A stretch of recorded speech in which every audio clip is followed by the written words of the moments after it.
Welcome to our channel Gravity Genius. और आप सब कैसे हैं? उम्मीद करते हैं आप सब अच्छे ही होंगे और अच्छे से पढ़ाई कर रहे होंगे।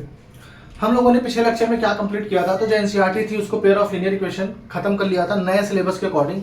बट अभी हम क्या करेंगे, तो कुछ इंपॉर्टेंट क्वेश्चन है 5-6 जो कई बार एग्जाम में आते हैं। अभी फिलहाल उसको डिस्कस करेंगे।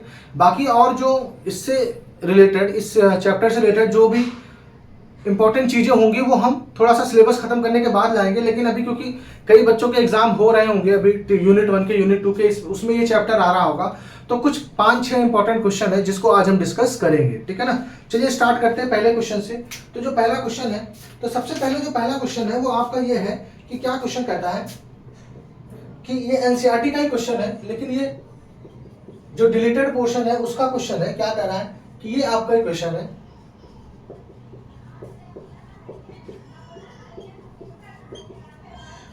ये आपका क्वेश्चन है। आपसे क्या कर रहा है, इसके इनफाइनाइट मेनी सॉल्यूशन से, इसके कितने सॉल्यूशन है, इनफाइनाइट मेनी सॉल्यूशन है।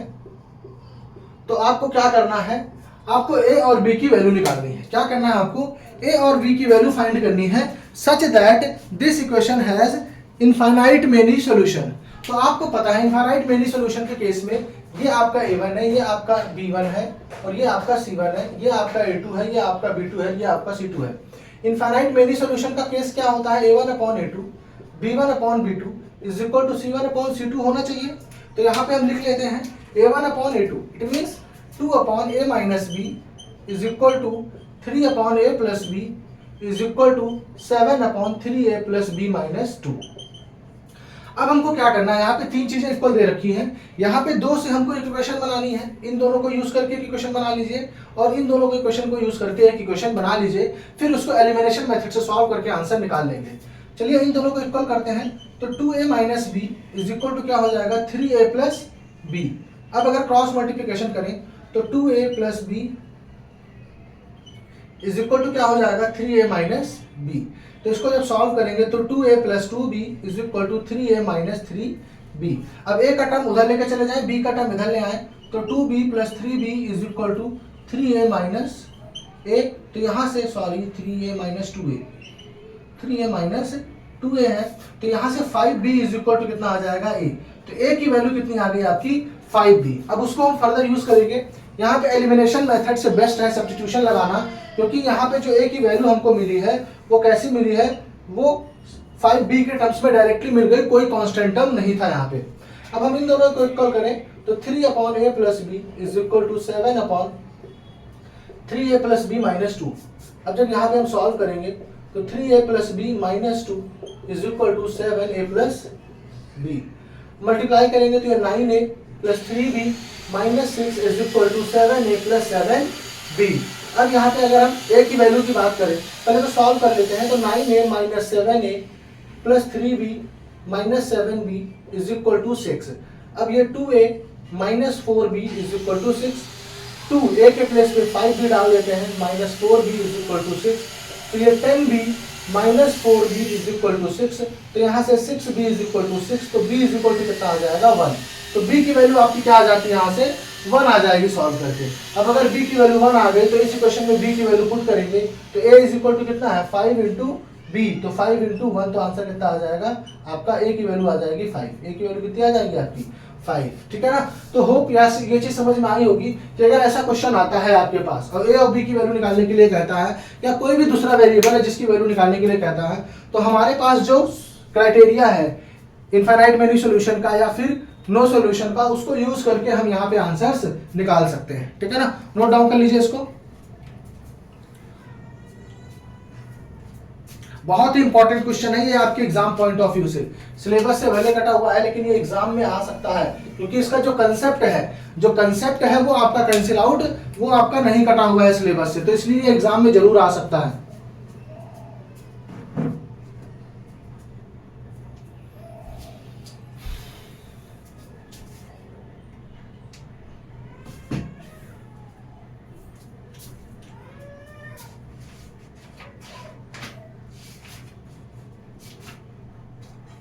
होप नोट डाउन कर लिया होगा आप लोगों ने।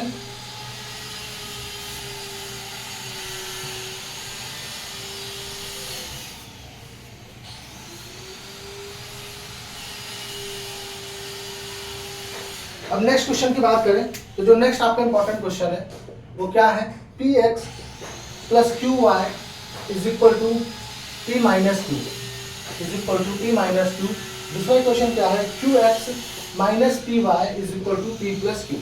ये आपके पास इक्वेशन है। अब क्या होता है, जब इस तरीके के क्वेश्चन होते हैं तो बच्चे वेरिएबल देख के बहुत घबरा जाते हैं कि एक्स और वाई ऑलरेडी वेरिएबल है, उसमें पी और क्यू भी क्या है, वेरिएबल हो गए। अब यहाँ पे क्या है, बच्चों को बहुत दिक्कत हो जाती है कि इसको सॉल्व कैसे करें, इसके आंसर्स कैसे निकालें। तो आप ये मान के चलिए ये ना नंबर से भी आसान होते हैं, क्योंकि इनको सॉल्व करने में बहुत ज़्यादा कैलकुलेशन की जरूरत नहीं होती है। बस हमने जो कंसेप्ट सीखा है उस कंसेप्ट को अप्लाई करना होता है यहाँ पे। तो हम इसको एज्यूम कर लेते हैं क्वेश्चन 1, इसको एज्यूम कर लेते हैं क्वेश्चन 2। तो हमने क्या सीखा है, एलिमिनेशन मेथड लगाने के लिए यहाँ पे लगाएंगे एलिमिनेशन मेथड। तो क्या सीखा है कि किसी एक का कोएफिशिएंट सेम करेंगे। तो अब क्योंकि y के पास अपोजिट साइन है, एक प्लस एक माइनस, तो हम क्या कर लेते हैं, y का कोएफिशिएंट सेम कर लेते हैं। अब सेम करने के लिए इसको मल्टीप्लाई करना पड़ेगा p से और इसको मल्टीप्लाई करना पड़ेगा q से। किससे मल्टीप्लाई करना पड़ेगा, q से। तो जब आप इसको मल्टीप्लाई करेंगे तो ये हो जाएगा p square X plus P Q Y. जब p से इसको करेंगे तो ये हो जाएगा p square minus P Q. फिर जब इसको करेंगे, ये इक्वेशन हो गया आपका थर्ड। अब q से मल्टीप्लाई करेंगे नेक्स्ट इक्वेशन को, तो q square X minus P Q Y is equal to P Q plus Q square. ये इक्वेशन हो गया आपको 4। अब आप इन दोनों इक्वेशन को देखिए ऐड कर दीजिए, सिंपल साइन को ऐड कर दीजिए, ये आपका कैंसिल आउट हो जाएगा। ये आपका बन जाएगा P square X plus Q square X is equal to ये पी माइनस ये माइनस पी क्यू कट गया, तो ये आ गया P square plus Q square. यहाँ से x कॉमन ले लीजिए तो क्या बचेगा आपका, P square plus Q square is equal to P square plus Q square. अब यहाँ से x इज इक्वल टू कितना हो जाएगा, P square plus Q square divided by P square plus Q square. ये कैंसिल आउट होकर कितना हो जाएगा, आंसर 1। तो x की वैल्यू कितनी आ गई आपकी, 1। देखिए कितना डिफिकल्ट लगता है, बहुत डिफिकल्ट क्वेश्चन है, लेकिन आसानी से आंसर इसका x इज इक्वल टू 1 आ गया। अब x की 1 हम इक्वेशन 1 में डाल देते हैं, तो p into 1 plus Q Y is equal to P minus Q. तो Q Y is equal to कितना हो जाएगा आपका, p minus Q minus P. ये p इंटू 1 p हो जाएगा, उधर जाएगा तो माइनस p से p कैंसिल आउट हो गया। तो Q Y is equal to कितना हो जाएगा, माइनस क्यू। तो y इज इक्वल टू हो जाएगा -1। तो आपका x इज इक्वल टू आ गया 1 और y इज इक्वल टू क्या आ जाएगा, -1। ये आपका क्या हो जाएगा, सॉल्यूशन हो जाएगा। ठीक है ना, वो समझ में आया होगा। आप लोग को नोट डाउन कर लीजिए इसको।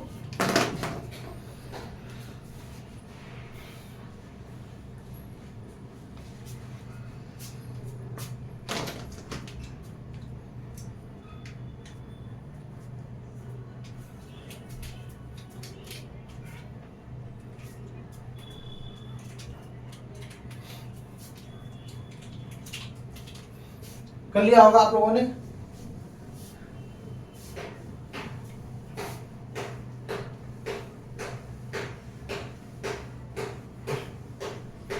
हम बात करें नेक्स्ट क्वेश्चन की, तो नेक्स्ट क्वेश्चन आपका क्या है, जो थर्ड क्वेश्चन समझ लीजिए। तो क्या है, 152x minus 138y is equal to -74। दूसरा क्या है, -378x, यहाँ पे ये गड़बड़ लिख दी है, 138 नहीं 378 है, 378y plus 152y is equal to -604। अब इस क्वेश्चन में पहले सिमिलैरिटी देखिए, इस क्वेश्चन में क्या कीजिए, पहले सिमिलैरिटी देखिए। तो क्या है, पहले बात तो देखिए, आप खुद देखिए, अगर इसमें एलिमिनेशन मेथड लगाते हैं आप या सब्स्टिट्यूशन मेथड लगाते हैं तो आप देखिए कितने बड़े बड़े नंबर हैं। आपका कैलकुलेशन ये पक्का ही रॉन्ग होगा, चाहे आपकी जितनी अच्छी कैलकुलेशन हो वो कहीं ना कहीं रॉन्ग हो ही जाएगा। ठीक है ना, और आप x और y की वैल्यू नहीं निकाल पाएंगे।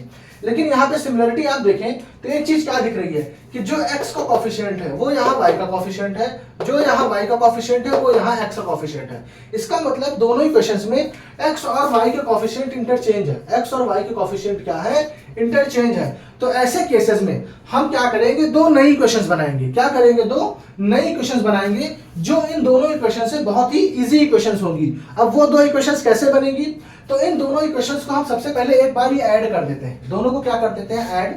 तो जब ऐड करेंगे तो ये प्लस माइनस सब्ट्रैक्ट होगा, तो 8 - 2 कितना हो जाएगा, 6, 7 - 5 कितना हो जाएगा, 2, और 3 - 1 कितना हो जाएगा, 2। तो -226x, यहाँ पे भी कितना आ जाएगा, -226y। और जब दोनों सेम साइन है तो यहाँ पे ये ऐड हो जाएंगे और ये हो जाएगा -678। ठीक है ना। अब आप इसको 226 से डिवाइड कीजिए, 226 से। अब अगर इस पूरे इक्वेशन को आप डिवाइड कर देते हैं तो ये आंसर आ जाएगा, या फिर माइनस 226 से डिवाइड कर देते हैं तो ये आंसर आ जाएगा x plus Y is equal to 3। ये आपकी इक्वेशन बन गई 4। आप देख रहे हैं कितना आसान इक्वेशन बन गया। अगर हमने इसको सॉल्व कर दिया, ऐड कर दिया दोनों इक्वेशंस को, तो ये क्या हो गया, एक इजी इक्वेशन बन गई जो कि x plus Y is equal to 3 है। अब इन्हीं दोनों इक्वेशंस को क्या करें हम, जो पहले इन दोनों इक्वेशन को लिख लेते हैं।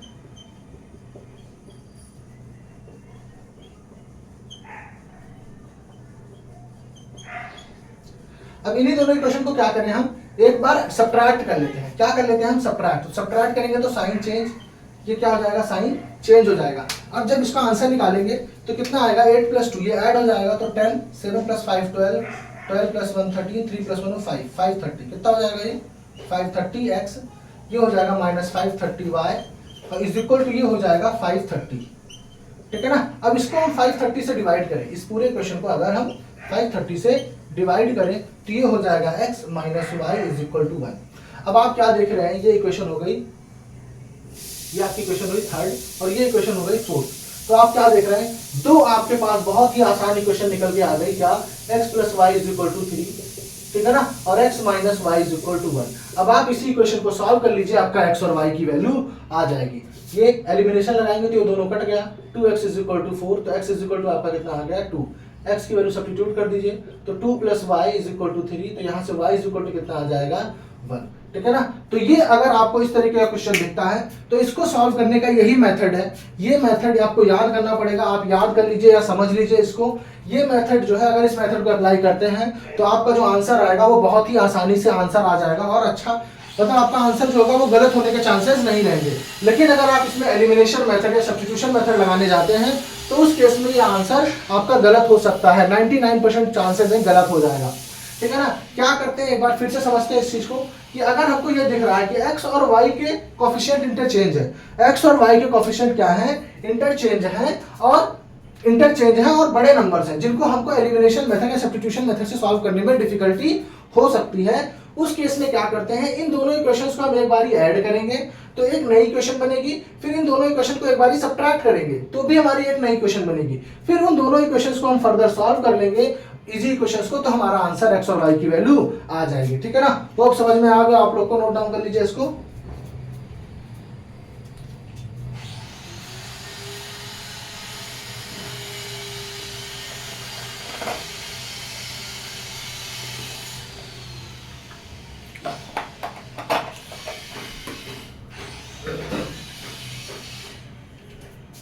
इरेज कर देते हैं।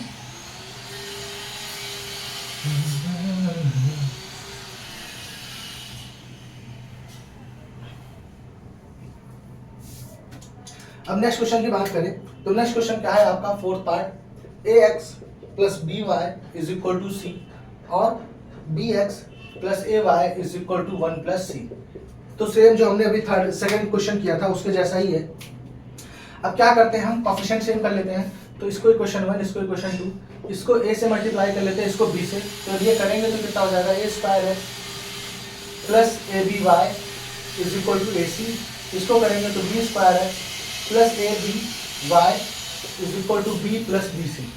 ये इक्वेशन हो गई आपके पास 3rd, ये इक्वेशन हो गई 4th। अब इसको सॉल्व कर लीजिए, सब्ट्रैक्ट कर दीजिए तो ये कट गया, a square minus B square x is equal to A C minus B C. तो x इज इक्वल टू आपके पास हो गया A C minus B upon में A square minus B square. अब यही आपका आंसर होगा, इसको आप फर्दर सॉल्व नहीं कर सकते हैं। ठीक है ना। अब इस क्वेश्चन में ध्यान रखिएगा, इस क्वेश्चन में एक कंसेप्ट क्या है कि आप इस क्वेश्चन में वैसा नहीं कर सकते कि x की वैल्यू जो निकाली है वो यहाँ सब्स्टिट्यूट करके y की वैल्यू निकालेंगे, नहीं, फिर आपका गलत हो जाएगा, बहुत ही बड़ा क्वेश्चन हो जाएगा। अब आप क्या कीजिए, इसी दोनों क्वेश्चन को आप क्या कीजिए, इस दोनों क्वेश्चन को एक बार आप फिर से लिखिए, इस दोनों क्वेश्चन को आप क्या कीजिए, एक बार फिर से लिखिए। और अब अभी तक आपने क्या किया था, अभी तक आपने क्या किया था कि कोफिशिएंट y का सेम किया था, इस बार आप कोफिशिएंट क्या कीजिए, x का सेम कीजिए। किसका सेम कीजिए, x का। तो ये कितना हो जाएगा, A B X plus B square Y is equal to B C, और ये A B X plus A square Y is equal to A minus A C. ठीक है ना। अब आप क्या कीजिए, ये इक्वेशन हो गया 5th और ये इक्वेशन हो गई 6th। अब इन दोनों को सब्ट्रैक्ट कर दीजिए तो यहां से आपका डायरेक्टली क्या हो जाएगा, b की वैल्यू, y की वैल्यू निकल आएगी। तो ये y इज इक्वल टू हो जाएगा B square minus A square B C minus A C minus ए, तो वाई इज इक्वल टू हो जाएगा B C minus A C minus A upon में बी स्क्वायर माइनस ए स्क्वायर। तो ये आपकी क्या हो जाएगी, y की वैल्यू हो जाएगी, ठीक है ना। अब यहाँ पे अगर आप एक x की वैल्यू निकाल के सब्स्टिट्यूट करने के लिए जाते हैं तो आप ये समझ लीजिए फिर से आपका आंसर गलत हो जाएगा, क्योंकि आप यहाँ जाएंगे फिर उसके बाद एलसीएम लेंगे, सॉल्व करेंगे, वैल्यू निकालेंगे, तो कुछ ना कुछ गलत होने के चांसेस जरूर रहेंगे और डिफिकल्टी भी होगी। और यहाँ पे क्या है, अगर ऐसा क्वेश्चन आपको मिलता है तो एक बार आप क्या कीजिए, y का कोएफिशिएंट सेम कीजिए, तो y को एलिमिनेट कीजिए, एक बार x को कोएफिशिएंट सेम करके x को एलिमिनेट कीजिए, हमारा x और y की वैल्यू निकल आएगी, ठीक है ना। तो समझ में आएगा, आप लोग को नोट डाउन कर लीजिए इसको।